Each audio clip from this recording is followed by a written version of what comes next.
If anything, I tend to write short, and then I go in and layer. So the first draft of The Bear I wrote very fast and in about 6 weeks. And it was, all in one breath. And and I really got the pace and the tone and the voice in that.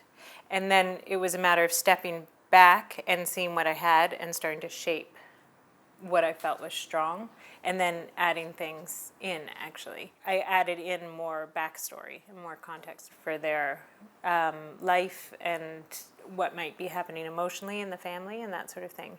And I tend to work that way. So it's almost like starting with a sketch and then adding color for me. With editors that I work with, I'm told that I'm one of the only people they know that tends to write shorter than they hope.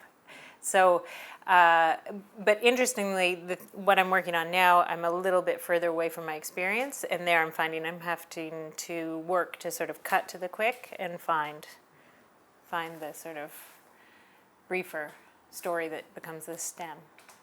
I read up on bears partly because I was a tree planter up north and they were all around and I wanted to know how to deal with them or not.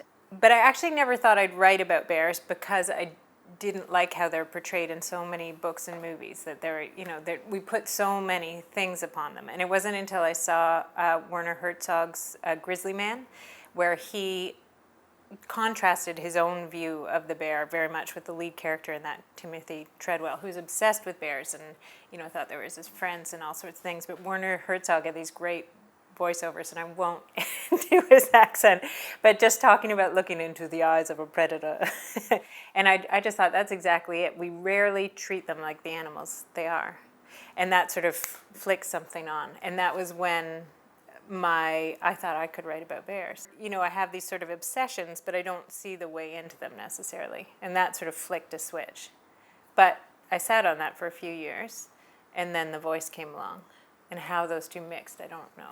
I have a very distinct memory of opening the Word document and thinking, blank page. Well, because I just finished a novel on the Friday and decided to take a break because I was a bit hysterical about it. I've been working on it for 2 years. And so I opened this Word document and I thought, okay, I'll just start writing in this voice. Maybe I'll write a short story. I've never written a good short story. So I'll write a short story, and then I thought, well, I need something for this voice to do. I'll write a bear. Oh, Opiongo, I know that bear talks so well. Great. And just went. So I think it was my lack of thinking that gave me permission to just go.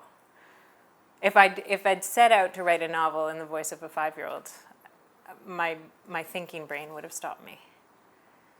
It's not a sensible thing to do. I think it's like music in that there's a point that you can internalize the sort of different skills. So a little bit of dialogue, a little bit of setting description. You have all these tools at your disposal, and they can then flow when you have this sort of inspiration or this feeling, and you can start to communicate it. I mean, I see it sometimes when you see, a musician, and I'm quite jealous of musicians because they get the shared experience with the audience that I never do. But when they're really flowing and just creating something that's, and they've got everyone with them, that's kind of how it felt while I was writing, except I was alone in my yoga pants, not on the stage at all.